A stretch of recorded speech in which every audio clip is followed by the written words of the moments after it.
We are going to have the part where the premier of this heritage will do the introduction of the guests and the prince. Yeah.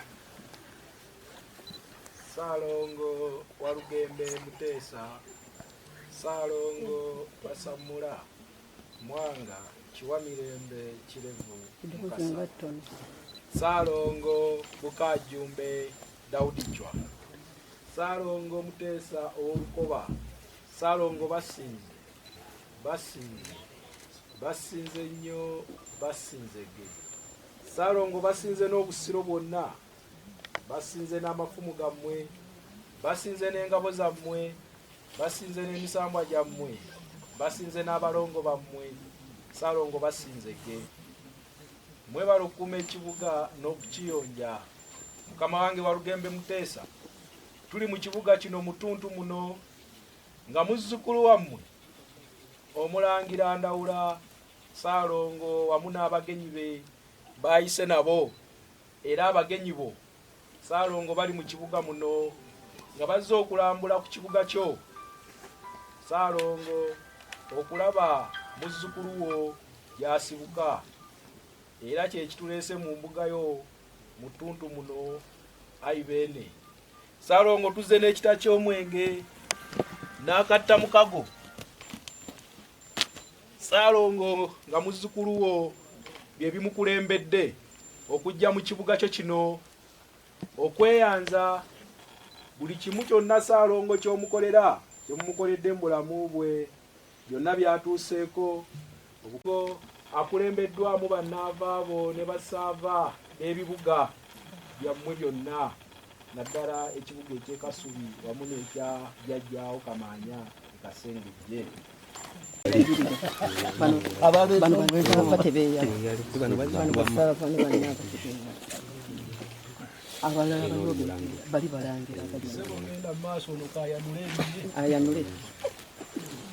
Atuleetera kati tunanywa butwa aleete muserero totunywako otwenge. Abasimbiri oba temuyina abawanulira? Abasimbiri ani abayanulirako? From that session, I hope everybody can hear me. Is the voice okay? Okay, sounds good. I wish to welcome you once again in this great heritage, and which was a palace of our king, Mutesa I. And that's the one we see with the black round hat and large eyes. He is the owner of this palace. Mutesa I built this palace in 1882, and he stayed here for only 2 years.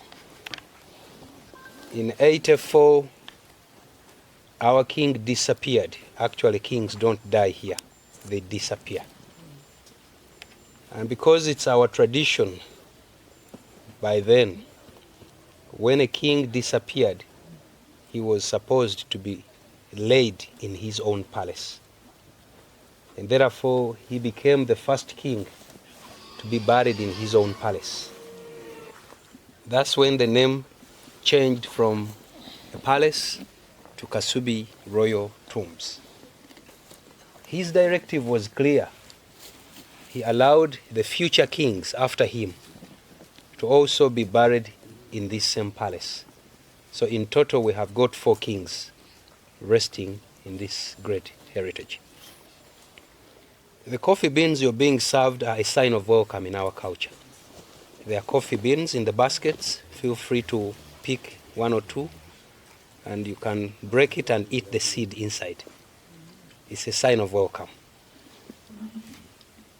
This building was last renovated in 1938 by the grandson of King Mutesa I, and that was King Daudi Chwa. By then it was in a sorry state.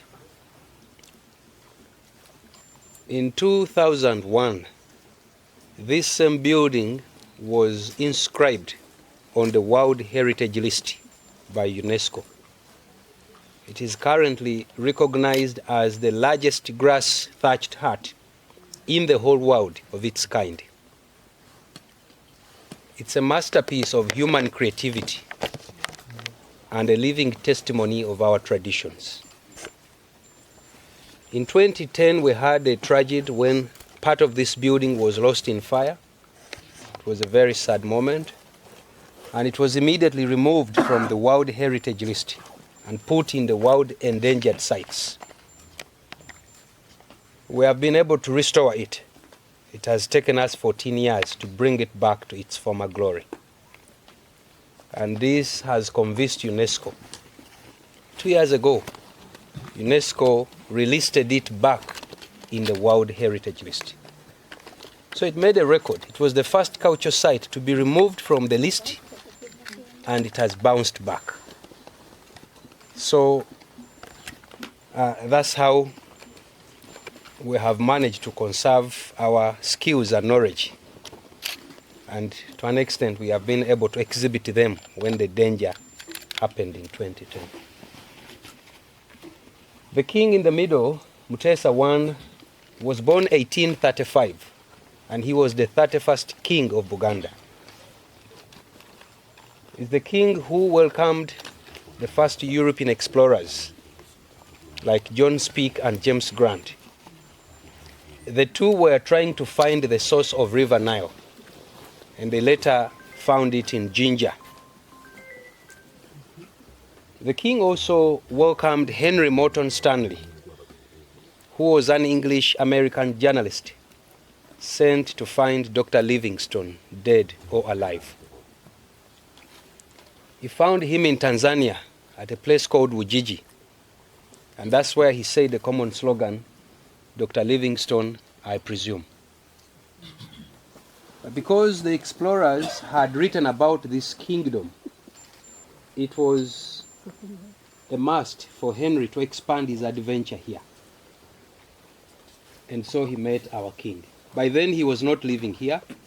He was living on a different hill where we now have the Catholic Church in Kampala, Rubaga. But after outbreak of smallpox, he was forced to leave it and he settled here in 1882.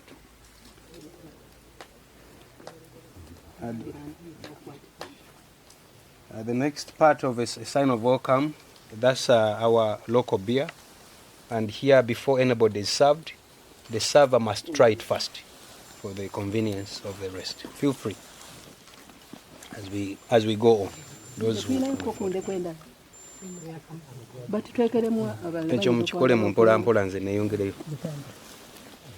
So, through Henry Morton Stanley, our king was introduced to the Western culture, which was reading, writing, and Christianity. What triggered the king's attention was the reading and writing part. Honestly speaking, we did not have formal literature of our own. By then, the history, the skills, the knowledge have been orally handed down from one generation to another. And so when the king heard about reading and writing, he was so interested and asked Stanley to send him teachers who will teach his people those skills. Basing on that fact, we greatly remember Mutesa I for his visionary support of education in our country, Uganda. The king was succeeded by his son, the one with the white turban on his head, the picture next to him, and lots of beards. That was King Daniel Mwanga. He was a king between 1884 until 1903. And thus the king we remember for having resisted British rule. Buganda and the rest of Uganda was declared a British protectorate in 1894. But our king boldly resisted it. He was not willing to let the autonomy of his monarchy to go just like that. This affected his time on the throne because the enemies also engaged in new gear, and so he was on and off of the throne. Sadly, the king was arrested by the British and was exiled in the Seychelles Island in Indian Ocean. That's where he disappeared, 1903. Because we had lots of religious wars in Uganda back home, it wasn't easy to return his remains for a decent burial until 1910, when he was brought to rest where you see his picture. Now, as we mentioned heroes of Uganda's independence, King Daniel Mwanga takes the front position, for he initiated the struggle for our independence. And that's why we greatly remember him in our history. The king was succeeded by his son, the last born, the one dressed majestically in a black royal robe and a crown on his head. That was King Daudichwa. He was only 1 year and 1 month when he ascended on his forefather's throne. He was too young to be a king, and so he was allocated a council of regents up to the age of 18 years. He was the first king to be baptized in our kings and given the name David. In Luganda, we announce Daudi. Daudi literally means David. In 1913, he was the first king to visit Europe. Sometimes I say he discovered Europe on behalf of the East Africans. While he was in Europe, he was exposed to different cultures. And one of the things he saw there was that in Europe, when somebody finds a partner, they organize a wedding. And so the first ever royal wedding was done by King Daudi Chwa when he married one wife in church. Slightly to take you back, his father had 8 wives, number 8, with 12 children. And his grandfather had 84 wives. Because by then the king was required to marry from every clan to create a direct relationship with the people he leads. So being a king then wasn't a simple task.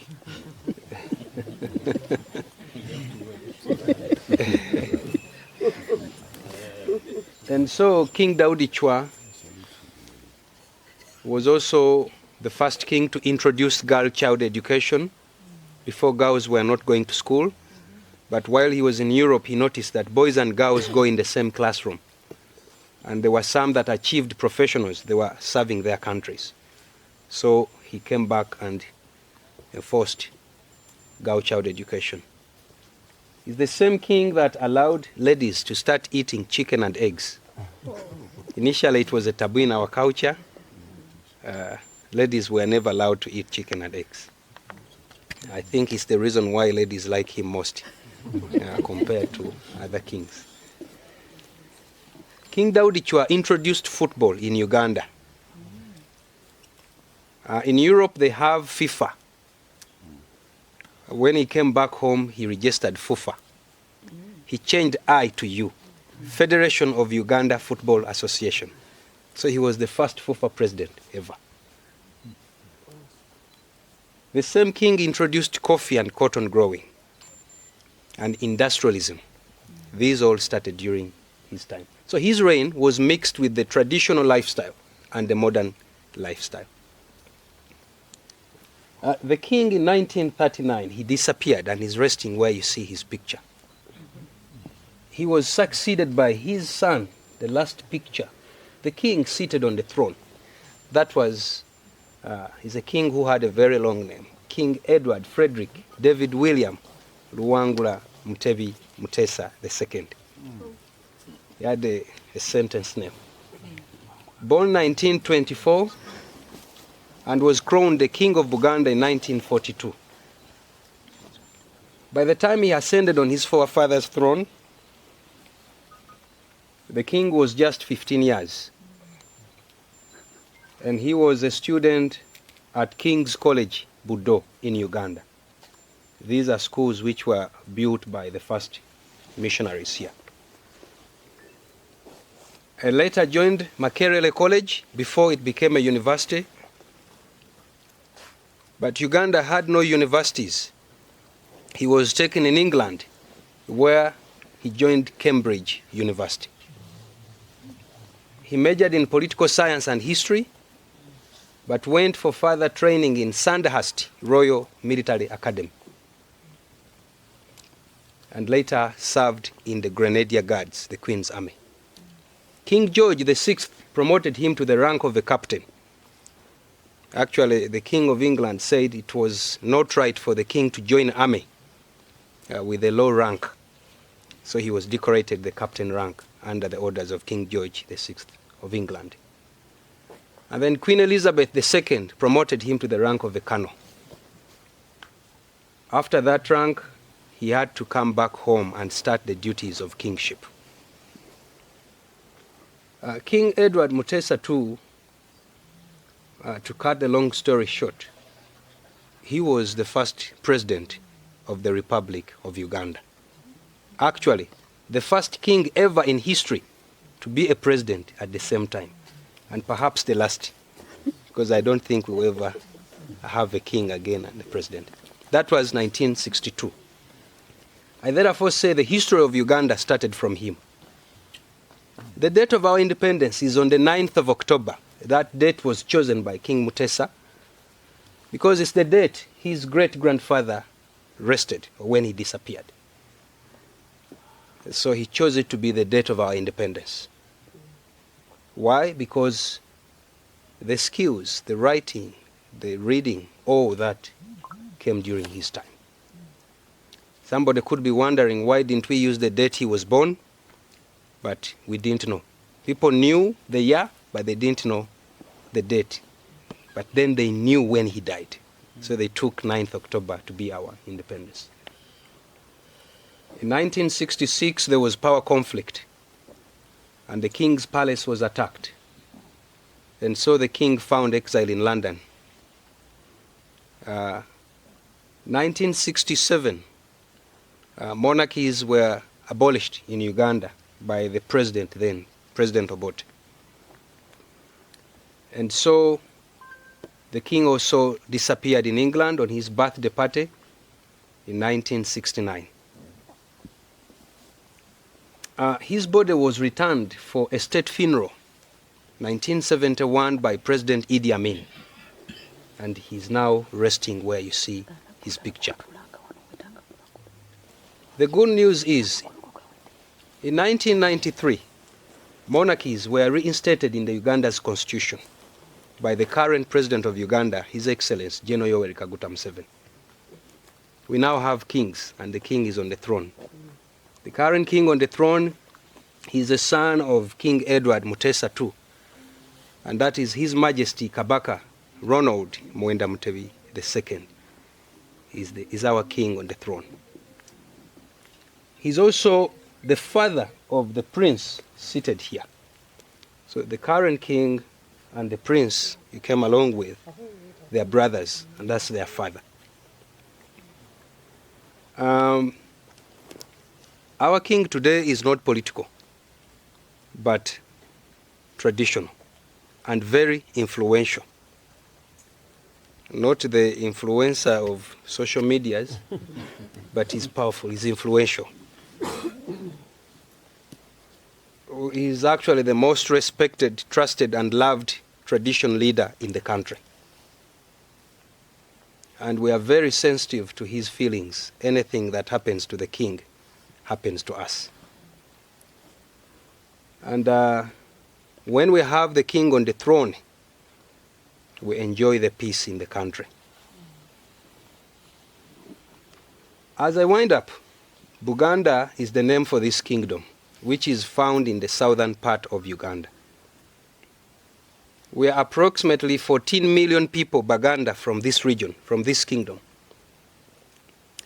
out of 44 million in the whole country. To remind you, Uganda is heterogeneous. We have over 38 tribes with different cultures, languages, but Buganda is 14 million, which means it's the largest. And what makes Buganda influential and dominant is because of one simple thing, the assimilation policy.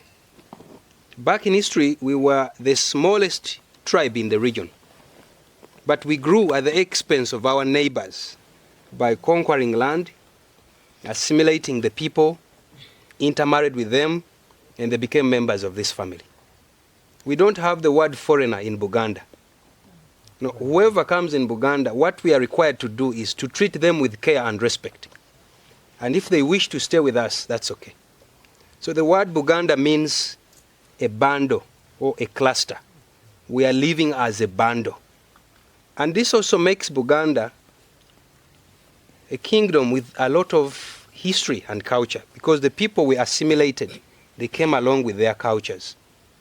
Of course, Buganda is flexible. We can adopt new cultures, but very selective. We have to debate which new culture we're adding. And that makes us rich in culture. So the name for the kingdom is Buganda, and the people are called Baganda, One person is called Muganda. The language we speak is Luganda, and the country is Uganda. So the country gets its name from the kingdom's name. There is no way you can tell anybody that you visited Uganda and you didn't visit Buganda. Your trip would be incomplete. And there is no way you can talk about Uganda's history and you don't mention the 4 legends resting here. Your research is incomplete, or maybe you're hiding something. But that's a fact.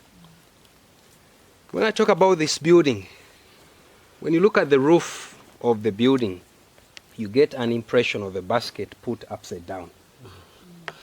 It's 100% hand-woven and 99% plant products. The first 3 small rings in the center, they were made by the king himself to represent the royal family. And the one in the middle, the smallest, was measured on the king's head size. That's a symbol of authority. Then the other huge rings after the 3, each represents a clan in Buganda. We have got 56 clans. So every clan has a ring on this building. That's how we are woven. It's very hard to unwove us. That's how we look at Buganda. Then we have this line. Beyond it, only members of the royal family, descendants of the 4 kings, are the ones allowed to cross over this line. Just like the prince here with us, Prince Naula. He is a descendant of these kings. If you've been following, you may have noticed that every king is buried next to his grandfather, but not next to a father. There is a rule, there is a cultural rule. When you are with your father, there is a lot of rules, do's and don'ts. In other words, you're not comfortable. Your father says, don't do this, sit like this, extend there, you know.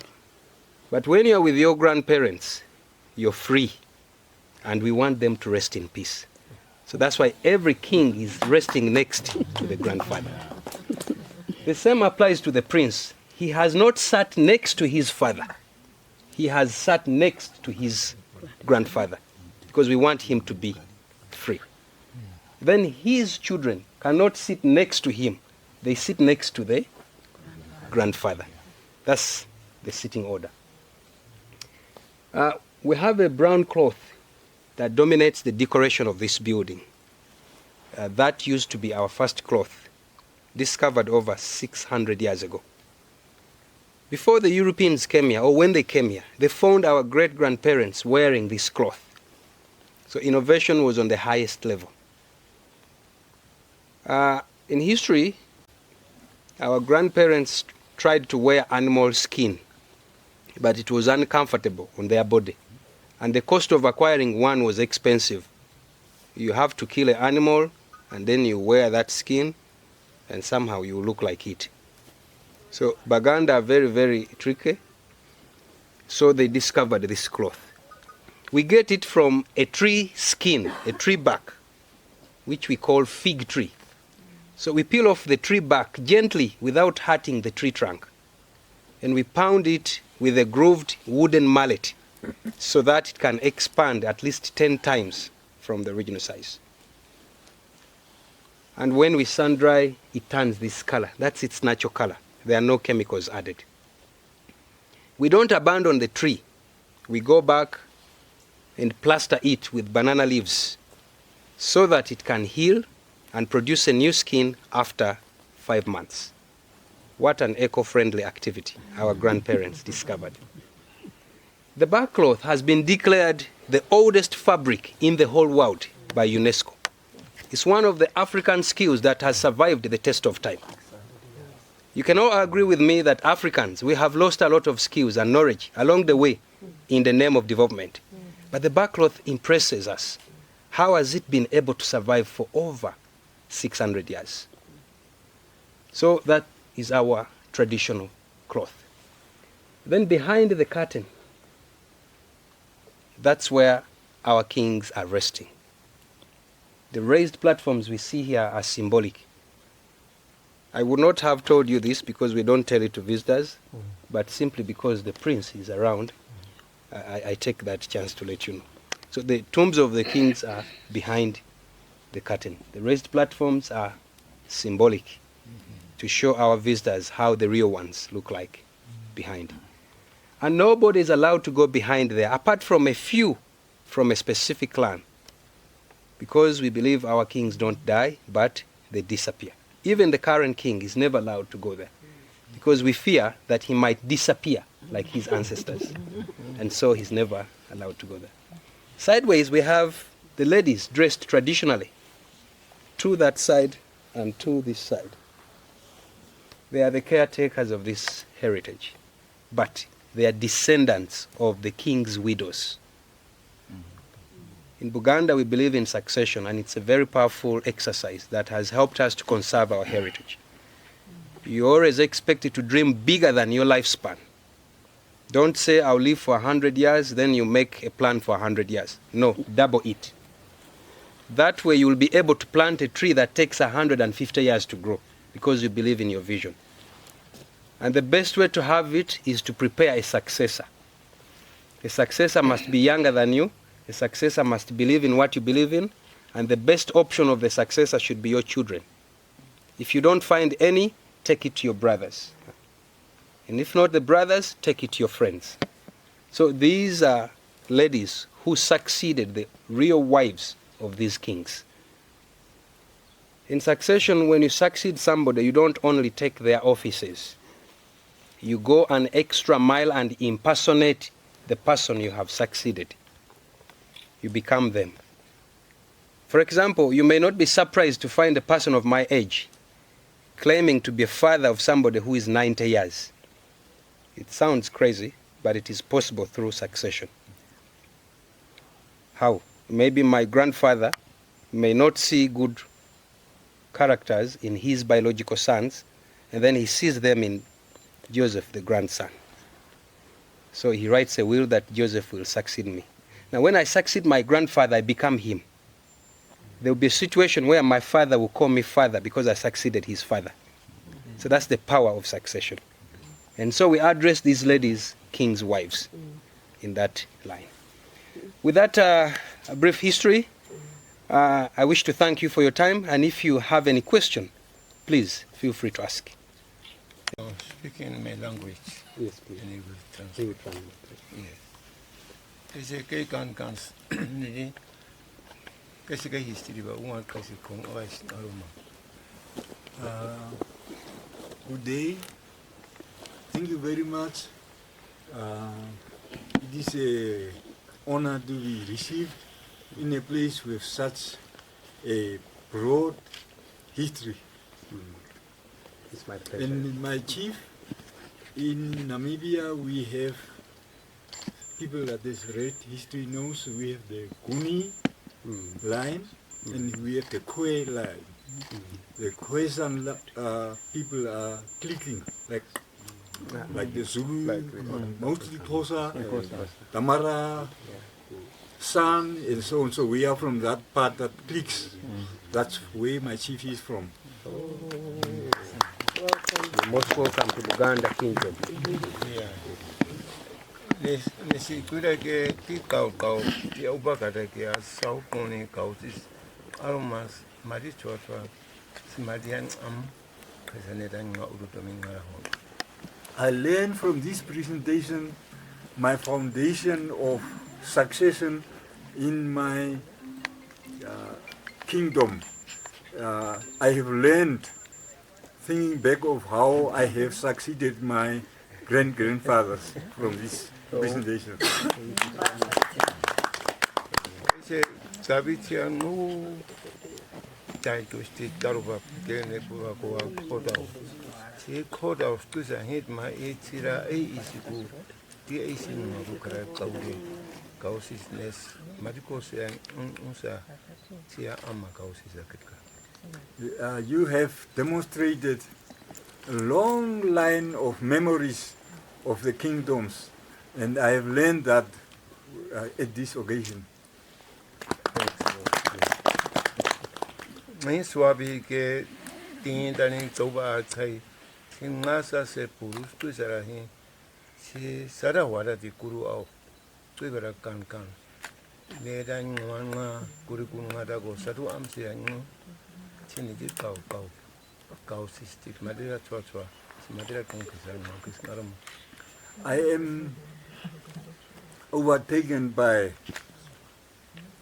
admiration, and I have very little to question about what you have said. This was just a learning for me, and I am overwhelmed by admiring what I am hearing, rather than asking questions. Like Kaisra kan. Jadi kau sistem sada wada kara thai, habe kau kian ko tuiba, nokpa iska karoni rakon kisa. And this is a clear sign that even if we pass on, traditions will maintain. Mitato, kau isi dan macam karagaku kuen karagaku kaka tikan nyawa, puike tak kahusin horati, kaise kan stimi, cora kadu nebang tahu adu, man eba huk ngah suri tu wara kadu, kaise tapi kau bawa wara koreba. I wish the leadership and the followers just a blessing of God, and I don't want to talk much because I am sure in the delegation there are people that are equally overwhelmed by what they are hearing. Until when lions in the jungle learn how to read and write, lions in the zoo will continue to tell lies about the jungle. If we don't conserve and write our own history, some other people will write it the way they know it. So whoever you see is a testimony of our traditions. The prince you have with you in Namibia, we actually kindly request you to take good care of him. He's a son of the royal drum here while he's in Namibia.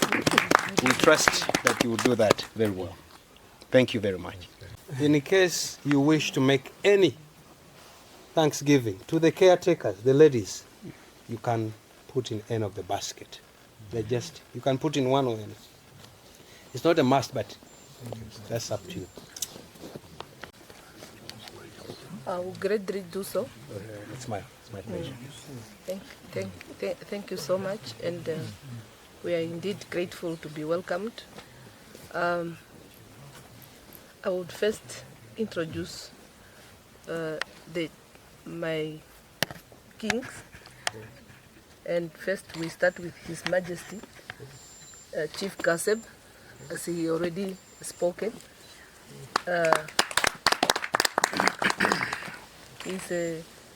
Like he has already spoken, he's a member of the royal family for his kingdom, and he succeeded in the royal line, as he explained. In addition to his majesty role, he is also the chairperson of all the traditional authorities in Namibia. Oh, you're most welcome. And followed by him is King Philemon Nangolo, well known as King Shumbwa. He is also a king of Ondonga Traditional Authority, where your prince is residing. Is in his jurisdiction. And he is also my king. Although they are all my kings. So he's my father and grandfather. So, and then he is also the deputy chairperson of the Namibia Traditional Authority Council, which represents the 53 traditional councils. So they are both, he's a chair, he's a deputy chair. And he is also a chairperson of the traditional authorities in Namibia came together and created what we call the Namibia Traditional Authority Trust. So he's the chairperson of the trust. And then next to him is His Majesty Sem Kambadembi. He's for the Kambadembi royal family. He succeeded his father.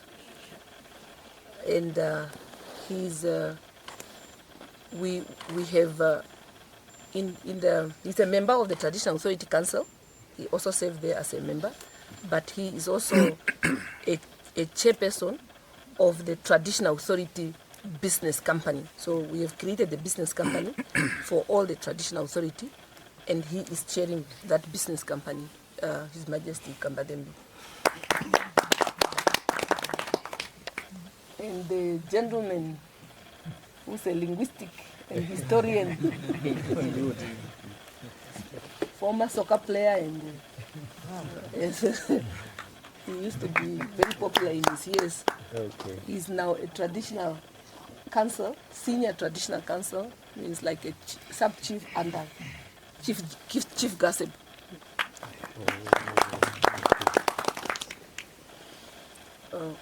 Okay.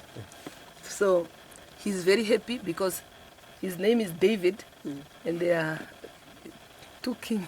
David. Yeah, so he was very, very excited when you were mentioning the name David. He was like, my name's David is a powerful name. So he's a retired Major General.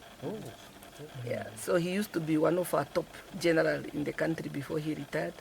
I think he served 3 presidents. And of course, when you retire, you go back to your community to serve your community. So he's now a senior counsel and advisor to King Shumba. How about to say King Shumba II? And he's also a chief of protocol for our delegation. And then we have. Some has disappeared. So we have the just restart a bit with onion. Yeah, onion seed.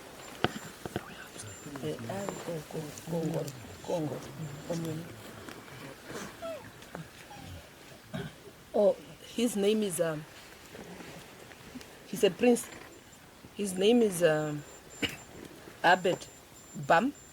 His grandfather was a king, and his grandfather was named after King Shumba. So his mother is a mother of a daughter of the king, a princess.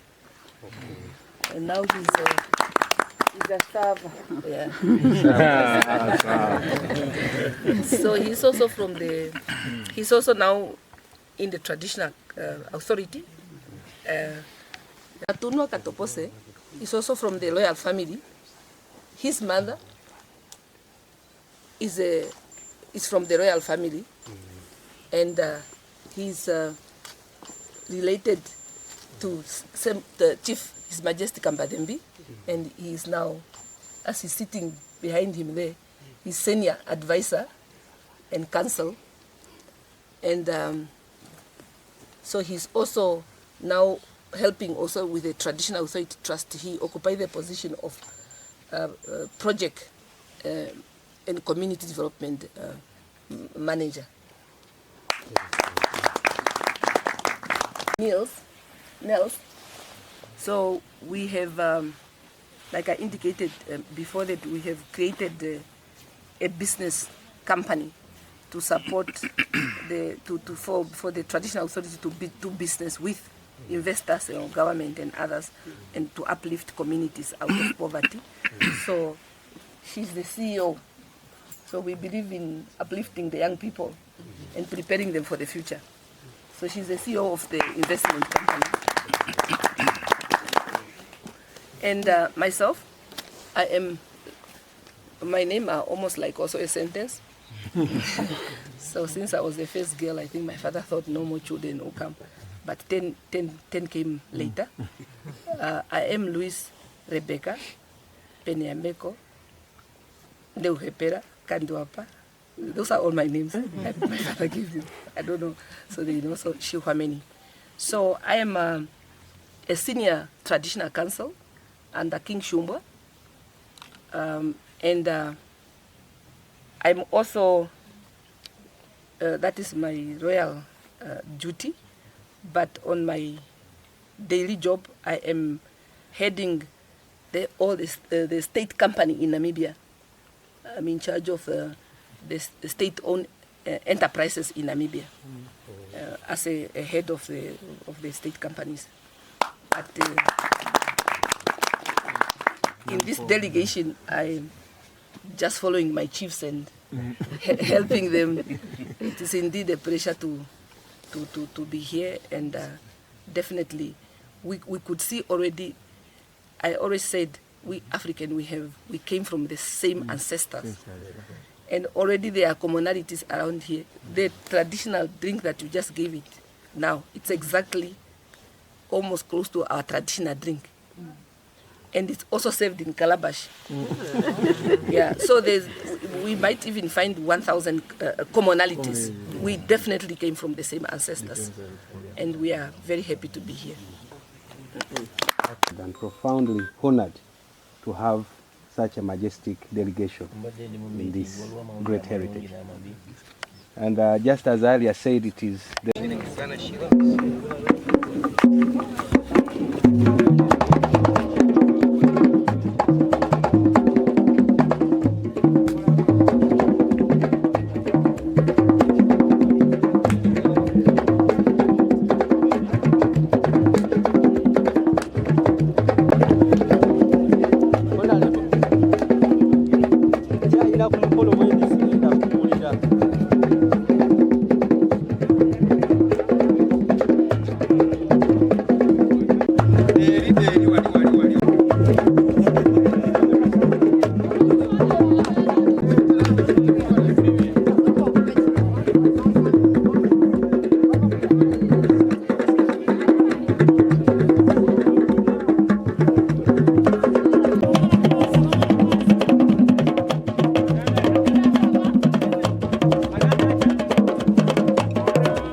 Big one, called Mujaguzo.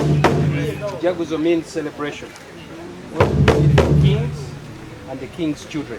And also the Mujaguzo, because he's the son of the king. Kaula Mujaguzo sijiulide.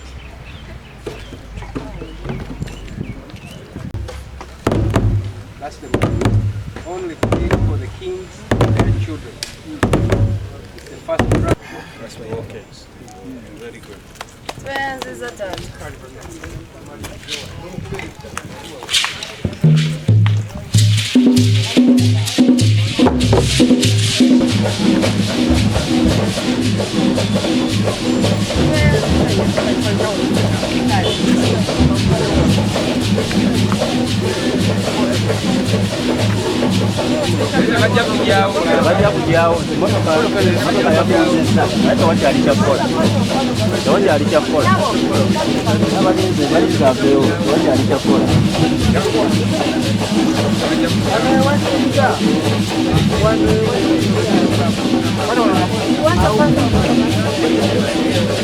Singo tabere mu kifaananyi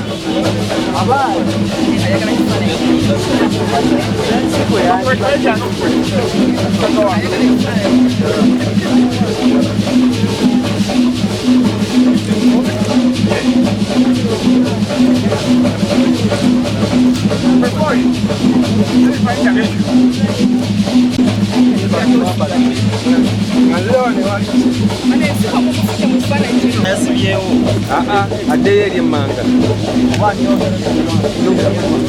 omuzana we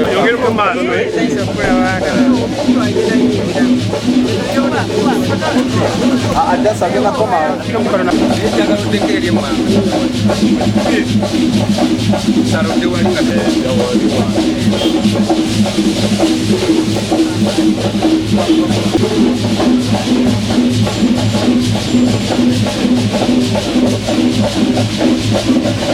tugenda kupuliziganya namba yokuuli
tusuddeko